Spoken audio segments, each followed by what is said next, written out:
He's young, he's eloquent, he's brilliant. Danny Haiphong. I'd like to begin to hear your take on where Donald Trump's presidency stands this evening. Well, that's a great question, and thanks so much for having me back on, George. It's always a pleasure. In terms of Donald Trump's presidency, it is in crisis. It's in ruins in many respects. I was listening earlier, and the Jeffrey Epstein case never goes away.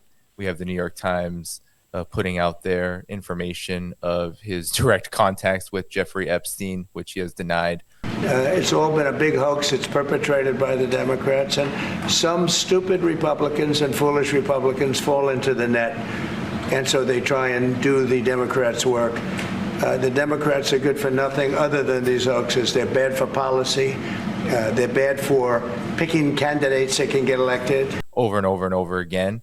And there's also the fact that Donald Trump has essentially, for like it or not, I mean, I never ascribed to much of Donald Trump's program, but he had a mandate to do many things, including end the conflict in Ukraine. And he's essentially done none of these things. And what he has done has only brought more crisis and misery for the general U.S. population, especially those who make up the working class population. This is the big problem Donald Trump faces. It's that on the one hand, he cannot seem to at all direct U.S. foreign policy in a way that reflects what he said was his vision, which was to be the peace presidency. In fact, the U.S. is mired still in West Asia. They're talking about opening a military base close to Gaza that can hold up to 10,000 U.S. personnel. There's talks of war with Venezuela. There's, of course, the conflict in Ukraine raging. And it just goes on and on and on. Threats toward Nigeria. But the big problem for Donald Trump is that all of this comes under the condition and context of a general economic crisis in the United States, high inflation, the tariffs have been a complete disaster. And Donald Trump looks weak on many fronts, including when it comes to the trade war, which he so humiliatingly lost on many different occasions since his so-called April Liberation Day. So Donald Trump's presidency is in big trouble.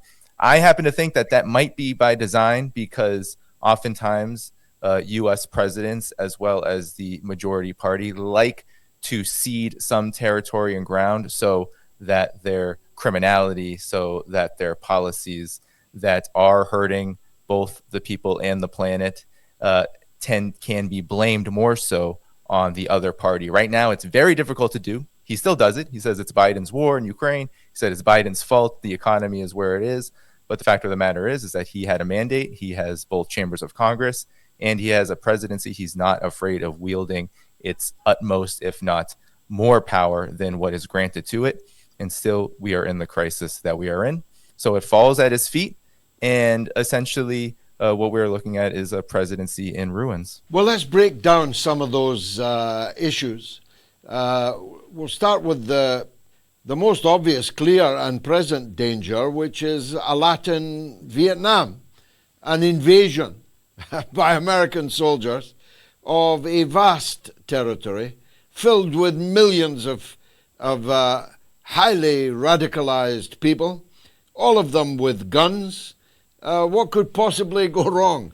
Danny, your take. Is he really going to do this? I wouldn't be surprised if he tried. It was back in his first administration that he tried to basically implant Juan Guaido. And there was an attempt on Nicolas Maduro's life that was backed by the United States.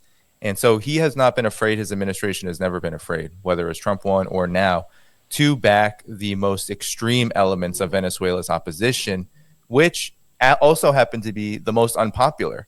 So there's a lot of room here for the United States to get embroiled and bogged down in an absolute quagmire because despite the sanctions, despite the attempt to delegitimize Venezuela's leadership, its social system, the Bolivarian Revolution, as they call it, this has not actually led to any kind of success for Venezuela's right-wing opposition and U.S.-backed opposition. It's been the opposite, actually. And so, as you noted, Venezuela's population is being armed the vast majority of people in Venezuela are poor, they are working class, and they do support the government, which means they are all ready to fight essentially to the death to defend their sovereignty. And it's always been the case since Hugo Chavez came into power in the late 1990s that the military has been on the side of the government. They have not been able to turn the military. Donald Trump still hasn't been able to do it. There's rumors, there's leaks coming out saying that Donald Trump's administration is trying, the CIA is trying to do this, and it's not working.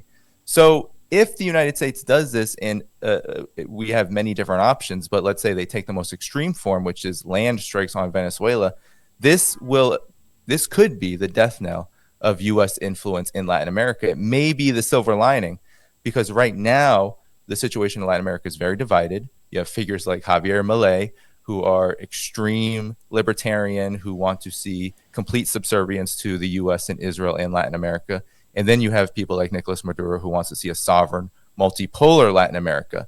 If the U.S. attacks Venezuela and tries to invade, we are going to see a massive shift away from the Malays of the world, away from the U.S. puppets, toward a more united Latin America. And that will be the legacy of Donald Trump. Essentially, he did it in Iran when he bombed Iran after at the end of the 12-day war that he backed Israel over. And it's likely going to happen in Latin America, but it will come at the expense of Venezuelan civilians, Venezuelan people, and it will come at the expense also of the U.S.'s overall legitimacy in the world. This has really been Donald Trump's legacy so far. It's his wrecking ball that he is swinging. And I wouldn't be surprised if he did try, because we all know, and I think, George, you've been following politics for a long time. When midterm elections come, when there is a U.S. election on the way, there tends to be an attempt by the presidency, by the Oval Office, to make a kind of statement. So we should all be alert and aware of that, because this has been, for people like Marco Rubio, this has been a project long in the waiting. Yeah, a wag the dog war, but that's only of any use if the war goes well. I think both you and I know that the chances of an invasion of Venezuela going well for the United States are close to zero. I mean, they can bomb, of course, and they might well do so. They can even kill the president, as they certainly have tried to do so in the past. But the Chavez revolution has millions of adherents and has delivered for, as you say, the very poorest people in Venezuela. The poorest people, the blackest people, the most indigenous people have all benefited, despite all the sanctions from the Bolivarian revolution. And now they've all got weapons. I mean, Maduro is such a dictator that he's given millions of people weapons, which if they hated him, they could turn on him.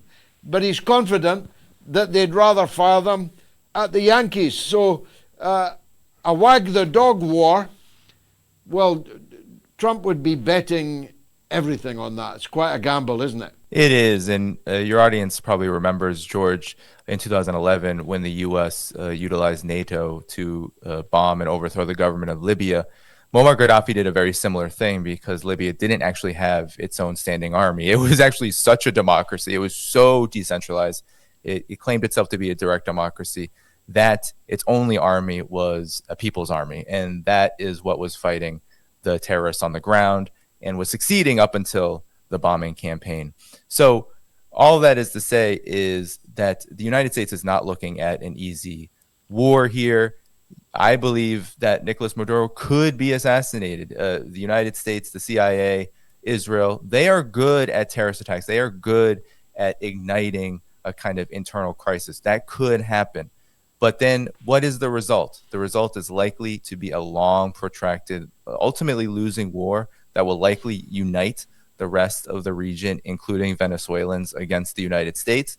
And the consequences on the world stage, it'll be another example to the rest of the world of what happens when you defy, when you try to chart your own course in destiny of development, political, economic, and otherwise, when you assert your sovereignty. This is going to be a lesson to the rest of the world of what is likely to come, and it will move the rest of the world still more in the direction of multipolarity This has been the legacy of all U.S. presidents, arguably since 2001 when the war on terror was declared. But it accelerated dramatically under Obama, under Trump, and then Biden really lit the flame that Donald Trump now can't seem to put out and is only blowing wind onto the fire. That is, or fanning the flames. And that is what a war in Venezuela will do. It'll be a disaster. The United States, it's not the same world anymore. The United States cannot dictate terms in the same way that it could. They have to even make up rumors about Nicolas Maduro saying that he was trying to give up everything to stop a war, when all of the words that come out of his mouth are the exact opposite, as he holds up Ho Chi Minh and arms the population. It will be a disaster for the U.S. It's just a matter of what kind of disaster does the Trump administration want, what can it handle, and what will be the consequences. And they will be bad. They will be bad all the way around. Any short-term gains will be met with long-term problems and crises. How did you feel about that jihadist, that Sharia law man, not Mamdani, Jolani, sitting in the White House, getting sprayed by perfume, Trump perfume, God knows what that's like, asked how many wives he's got, because I never know with you guys, joshing around in the Oval Office, a man that not 1 year ago you would have got $10 million for turning him in. Yeah, it's just absolutely disgusting. On the one hand, there have been many that have been very critical of Vladimir Putin having a head of state meeting with Jolani. And the fact of the matter is that Russia was not the architect of regime change in Syria. The United States was. And so Russia has to play realpolitik, because that is what a government does that is trying to essentially stave away war, no matter what we might think of it and how the optics look.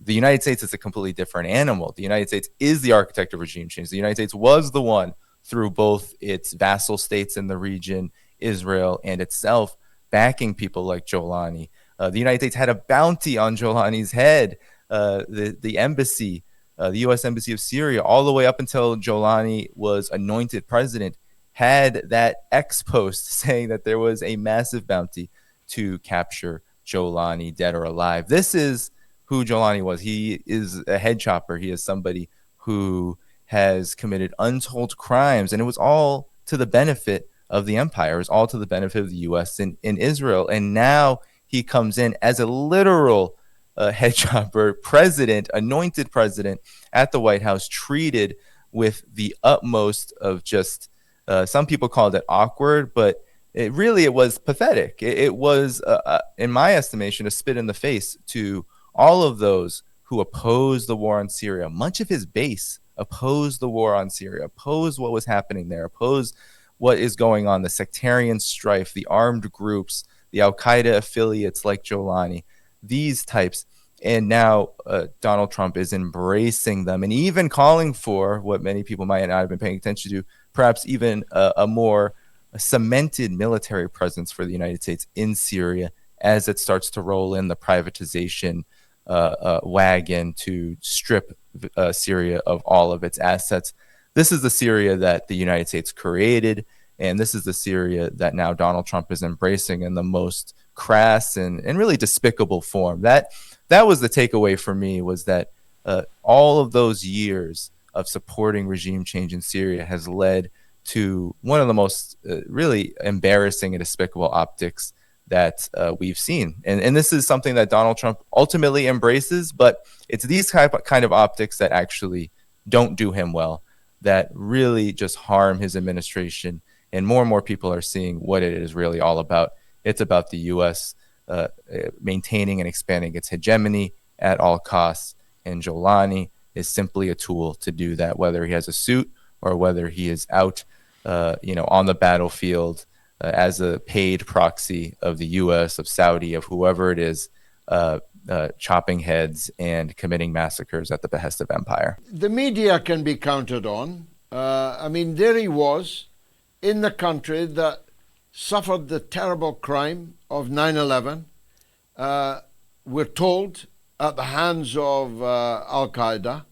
Here's the deputy leader of Al-Qaeda in your country, in the White House, in the Oval Office, and everyone's forgotten 9/11.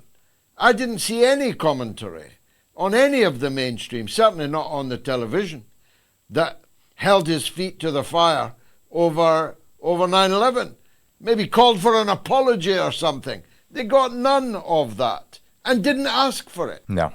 No, and this is all part of the ruse. Really, what was a massive population kind of manipulation on the part of the U.S. foreign policy establishment from the very beginning of the United States, before 9/11 even happened, had been supporting, arming through the CIA these groups. Many might remember the Soviet Afghanistan war, which the CIA was heavily arming and funding the Mujahideen there, which eventually became forces like the Jolanis of the world. So this is a historic problem. And even the one interview I saw on Fox News where he was questioned about what he felt about 9/11, what did he think about it? Do you, Mr. President, have regrets that al-Qaeda carried out those attacks that killed 3,000 Americans? I was only 19 years old, so I was a very young person, and it didn't have any decision-making power at that time, and I don't have anything to do with it. And Al-Qaeda was not present right then in my area. So you're speaking to the wrong person about this subject. We mourn for every civilian that got killed, and we know that people suffer from the war, especially civilians who pay the price, a hefty price for the war. Even that answer just showed the defensiveness. He was trying to say that he was not involved at all. He was only 19 years old. But the problem here is that when he said that, he essentially implicated himself in being involved in operations of a very similar kind, if not that one. And this is how absolutely embarrassing it is for the United States, whether it's the corporate media trying to whitewash him or whether it's Donald Trump spraying him with, I guess, a kind of a whitewash cologne.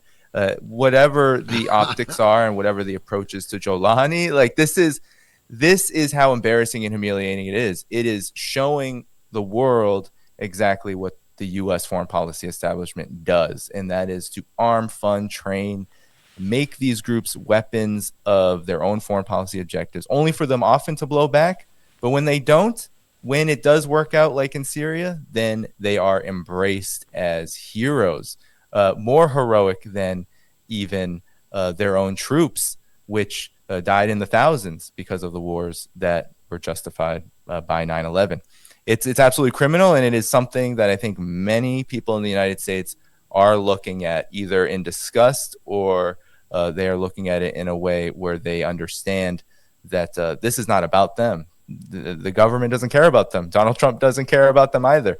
It's all about power for the tiny few at the expense of the rest. And Donald Trump is forwarding that in the most obscene ways when it comes to Jolani and that visit.